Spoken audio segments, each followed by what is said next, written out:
On our second day in Colombo, to our pleasant surprise, we were allowed to shoot the airing of a weekly sports talk show at Yes FM. Yes FM is part of the MTV network. It is the largest English radio station in Sri Lanka.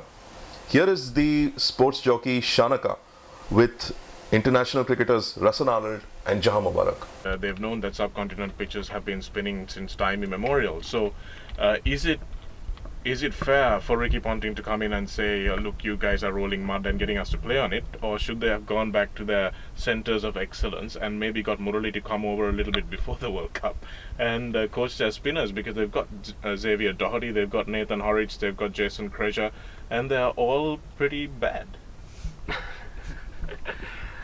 Well, the thing there is, it happens, when you have a bowler like Shane Warne and everyone thinks everything's working fine. But then these guys don't get to play on the big stage and suddenly they come in and everyone's looking for performances like that of Shane Warne, and that's not fair, and that puts a lot of pressure on these boys too. So then they panic.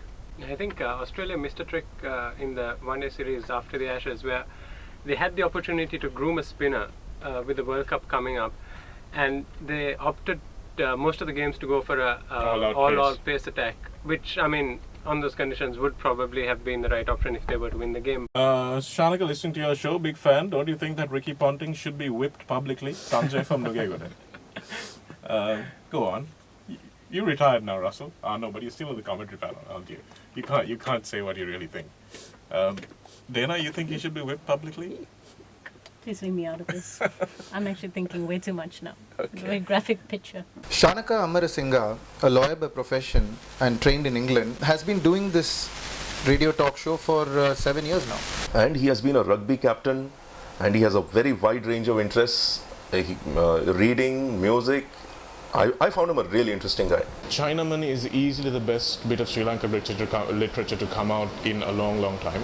I think it's the best book, Sri Lankan book, that has come out since Funny Boy, and it's probably even more authentic to Sri Lanka because Shyam Selvathuru is actually an expatriate writer, although he writes about Sri Lanka. I thought that was the most sensitive book that I have read about Sri Lankan life. He makes his points in a very subtle way, and Shehan Karunatilaka does exactly the same thing in Chinaman. He brings out so many things to do with life in Sri Lanka that most people would not realize. He's got expatriates there, he's got dodgy little dwarfs who are under the supposed aerodrome at the SSC, and all these things have a kernel of truth to them. Shehan has embellished the tale a little bit. All Sri Lankan literature in the last maybe 20-25 years, almost all of it except Karl Muller, has been about war-related angst. And this is a refreshing change from that. Would anyone with any sense of self-preservation, especially being the size of Dilshan, barge Sean Tate? Well, you got to do that at certain times. Now, if I do get the opportunity, I'm looking at highlighting a couple of things that games do happen within the game. And I have spotted a couple of instances where Shane Watson was blocking Thilan Samaravira when he was running for the two by cleverly moving just a half a step this way or that way. So these type of things do happen, and I think it's within the game. And let's say if it was a Dilshan or for me, we would stick the bat into his shin so that he doesn't take that step in our direction the next time around. You'd be surprised to read our per capita alcohol consumption. You'd be surprised to read what our suicide rates were at one point. And so as a Buddhist nation, I think we sort of flip between heads and tails a lot.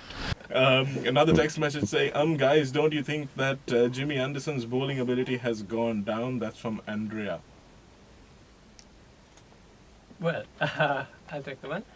I'm not too sure his ability has gone down.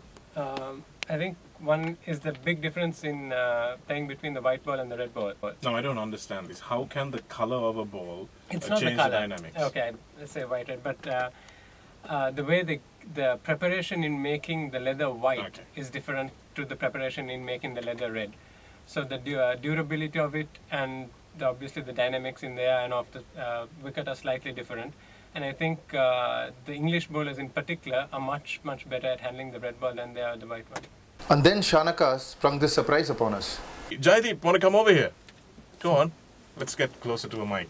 Jaideep has come up with a system. He has invented, for lack of a better word, this system called the Impact Index. And you rate players out of 5? Out of 5? 0 to 5, yeah. 0 to 5 on their impact or whatever impact they might have on a game. Do you remember offhand Russell Arnold's Impact Index? No, I don't. No? I don't.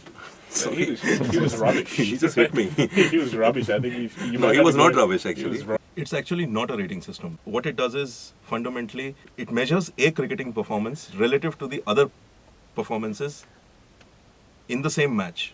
Therefore, it takes care of intangible. If it is say 1.76, that means you have done the job of 1.76 people in your team. Do you think you'd like to be rated by that or just judged on your average? I don't think you can actually judge on the average. So I think we'll need to have a good look at this one, and I got to go and check if he was telling the truth about me. You got to go and see. So- I agree with that, Russell. I know that they have to placate their sponsors and stuff like that, but the fact remains that the reason sponsors exist is because people go to the cricket and people watch on TV and people want to be part of the thing. So if all your tickets are complimentaries, if all your tickets are favors that you have to do to people, suddenly you're going to alienate the genuine cricket fan, aren't you? I'm sure the numbers would change. It wouldn't be so high, but there is a certain amount that needs to be allocated. Yeah, well, exactly. I think it's about finding the balance. Text message coming in says, I think Mahela needs to be more consistent if we are to win the World Cup. That's from Thusit. No prizes for getting that one right. Thusit, interesting show. You guys make a good trio. Thank you for that. Never mind. A 1-hour radio show dedicated to cricket and a sports bar filled with authentic cricket memorabilia. You won't find any of these in India, the country that is actually supposed to be the most significant cricket nation today.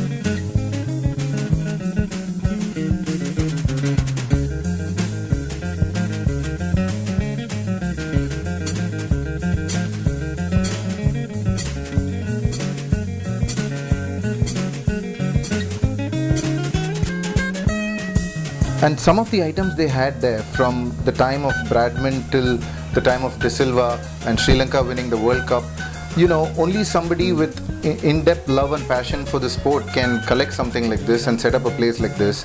I personally felt like a kid in a candy store. And the food was not an apology, it was really good.